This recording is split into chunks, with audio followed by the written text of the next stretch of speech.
Hey guys, welcome to my channel. അപ്പോൾ നമ്മൾ ഇന്ന് ചെയ്യുന്നത് ഒരു വള മേക്ക് വള കേട്ടോ, വള. ഓക്കെ, അപ്പോൾ കാലിക്കറ്റ് ബീച്ച് പോയിട്ടുണ്ടായിരുന്നേ. അപ്പോൾ ഇത് ആ മെയിൻ ബീച്ചല്ല, കുറച്ച് മാറിയിട്ട് ഒരു സൈഡിലുള്ള ഒരു ബീച്ചാണ് കേട്ടോ. ഞങ്ങളവിടെ പോയ സമയത്ത് കുറച്ച് ഷെല്ലുകൾ ഞാൻ കളക്ട് ചെയ്തിട്ടുണ്ടായിരുന്നു. നിങ്ങൾക്ക് അങ്ങനത്തെ ഒരു സ്വഭാവം ഉണ്ടോ? എവിടെയെങ്കിലും പോയിട്ടുണ്ടെങ്കിൽ എന്തെങ്കിലും കിട്ടുന്നതൊക്കെ ഇങ്ങനെ പെറുക്കി വീട്ടിലേക്ക് കൊണ്ടുവരിക എന്നുള്ളത് അതെനിക്ക് പണ്ട് മുതലേ ഉള്ളൊരു ശീലം കേട്ടോ. അപ്പോൾ അങ്ങനെ ഞാൻ പറഞ്ഞിട്ടുണ്ടായിരുന്നല്ലോ, എൻ്റെ റൂമൊക്കെ നിറഞ്ഞിട്ടുണ്ട് ഇങ്ങനെ ഓരോ ആക്രികൾ പെറുക്കി കൊണ്ടുവന്ന് വെച്ചിട്ട്. അത് വെച്ചിട്ട് നമുക്ക് എപ്പോഴാണോ യൂസ്ഫുൾ ആവുകയെന്ന് നമുക്ക് പറയാൻ പറ്റില്ല. പക്ഷെ എന്നാലും അതിങ്ങനെ എടുത്തു വയ്ക്കുന്നത് ഒരു ശീലമായിപ്പോയി. എന്തൊക്കെ ഹാബിറ്റുകളല്ലേ ഓരോരുത്തർക്ക്. ഇത് 2 പൊട്ടിയ വള ഉണ്ടായിരുന്നു കേട്ടോ. അപ്പോൾ ഒരു വള വെച്ച് ഞാൻ പണ്ട് ഒരു മേക്ക് ഓവർ ചെയ്തിട്ടുണ്ടായിരുന്നു. പിന്നെ അപ്പോൾ വേറൊരു വള ഉണ്ടായിരുന്നു. അപ്പോൾ ആ വള യൂസ് ചെയ്തിട്ടാണ് ഞാൻ ഇപ്പോൾ ചെയ്യാൻ പോകുന്നത്. അപ്പോൾ ആ ത്രെഡുകൾ കണ്ടോ, അതും ഞാനൊരു പണ്ടൊരു ക്രാഫ്റ്റ് ചെയ്തപ്പോൾ കുറച്ച് ബാലൻസ് വന്ന ത്രെഡുകൾ എടുത്ത് വെച്ചാണ്. പിന്നെ ആ ത്രെഡ് വെച്ചിട്ട് ഇങ്ങനെ അതിൽ ഗ്ലൂ ഗണ്ണ് യൂസ് ചെയ്തിട്ട് ആ വളയിൽ കുറച്ച് ഗ്ലൂ ആക്കിയിട്ട് അതിൽ ഒട്ടിച്ചു കൊടുക്കുകയാണ് കേട്ടോ. അപ്പോൾ ത്രെഡുകൾ ഇങ്ങനെ ഒട്ടിച്ചു കൊടുക്കുമ്പോൾ ഇത് കാണുമ്പോൾ നിങ്ങൾക്ക് ഭയങ്കര സിമ്പിളായിട്ടുള്ളൊരു പ്രോസസ്സായിട്ട് തോന്നുന്നില്ലേ? പക്ഷേ ആക്ച്വലി അത്ര സിമ്പിളല്ല കേട്ടോ. അത് നമ്മൾ ആ ഗമ്മിൻ്റെ ഇടയിൽ കൂടി ഈ ത്രെഡുകൾ വെച്ച് ചെയ്യുമ്പോൾ കുറച്ച് ടാസ്ക് ആയിരുന്നു കേട്ടോ. കുറച്ച്, അത്ര പറയാൻ മാത്രമല്ല, എന്നാലും കുറച്ച്. നമുക്കൊരു 10 6-7 ടാസ്ക് ഉണ്ടായിരുന്നു. ഓക്കെ, എന്നിട്ട് നമ്മൾ ആ ത്രെഡുകളൊക്കെ ഇങ്ങനെ സൈഡിലൊക്കെ ഉള്ളതൊക്കെ നമ്മളൊന്ന് കട്ട് ചെയ്തിട്ട് ഒന്ന് സെറ്റാക്കി കൊടുക്കണം കേട്ടോ.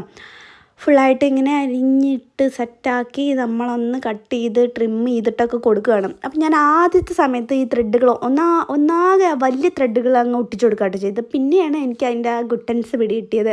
അതായത് ത്രെഡുകൾ നമ്മൾ കുറച്ച് കട്ട് ചെയ്തിട്ട് ആ ത്രെഡുകളിൽ നമ്മൾ ഈ വള ഇങ്ങനെ ഒപ്പിയെടുത്തിട്ടുണ്ടെങ്കിൽ ഒന്നും കൂടി സിമ്പിളായിട്ട് നമുക്ക് പണി കഴിക്കാം എന്ന് രണ്ടാമതാണ് എനിക്ക് മനസ്സിലായത് ഗൈസ്. ഓക്കെ, എന്നിട്ട് ഞാൻ ബാക്കി വരുന്ന സൈഡ് പോർഷൻസൊക്കെ ഒന്ന് ട്രിം ചെയ്ത് കൊടുക്കുകയാണ്. വളയല്ലേ, കയ്യിൽ കിടക്കുന്നതല്ലേ, കുറച്ച് നീറ്റായിട്ടിരിക്കട്ടെ എന്ന് ഞാനും കരുതി സൈഡൊക്കെ ഒന്നുണ്ടെങ്കിൽ ട്രിം ചെയ്ത് കൊടുത്ത്. ഗമ്മ് അതിൽ ഒട്ടി കിടക്കുന്നതായതുകൊണ്ട് ട്രിം ചെയ്യാൻ കുറച്ച് പാടുപെട്ടായിരുന്നു. ഇത് കണ്ടോ, ഇങ്ങനെയാണ് അതിൻ്റെ ഫൈനൽ ലുക്കായിട്ടില്ല. കുറച്ചും കൂടി എക്സ്ട്രാ വേണമെന്നാണല്ലോ നമുക്ക്, അല്ലെങ്കിലും ഇങ്ങനെ ഇരിക്കുന്നത് നമുക്ക് ഇഷ്ടമല്ലല്ലോ, കുറച്ചും കൂടി എക്സ്ട്രാ അത് വേണ്ടേ.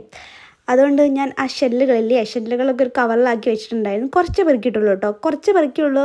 കാരണം എന്താണെന്ന് വെച്ചാൽ ഇതുണ്ടോ, ചെറിയ ഷെല്ലുകളാണ്. അപ്പോൾ ചെറുത് കാണാൻ ഭംഗിയുണ്ടെങ്കിലും നമ്മളത് വെച്ചിട്ട് ഒരു ഓട്ട ഇട്ടാൽ പോലും അതങ്ങ് നടുമുറിഞ്ഞ് പൊട്ടിപ്പോവും. അപ്പോൾ അതുകൊണ്ട് നമുക്ക് ചെറുത് അത്രയ്ക്ക് അങ്ങ് എടുത്തുകൊണ്ടുവരാൻ എനിക്ക് പറ്റിയില്ല.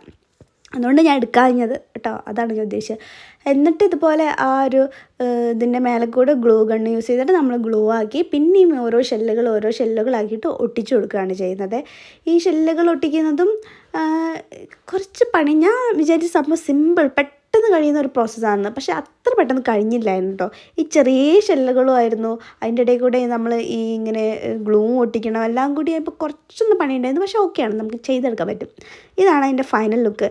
ഇത് ഞാൻ ഗോവയിൽ പോയ സമയത്ത് ഇങ്ങനെ ഷെല്ല് വെച്ചിട്ട് ഒരു വള കണ്ടിട്ടുണ്ടായിരുന്നു കേട്ടോ. അപ്പോൾ അതിന് അവിടെ അവർ ചാർജ് ചെയ്ത് 250 500 ഒക്കെ എടുത്താൽ നമ്മളത് 0 കോസ്റ്റ് ഉണ്ടാക്കിയെടുത്തില്ലേ. അതാണ് നമ്മൾ.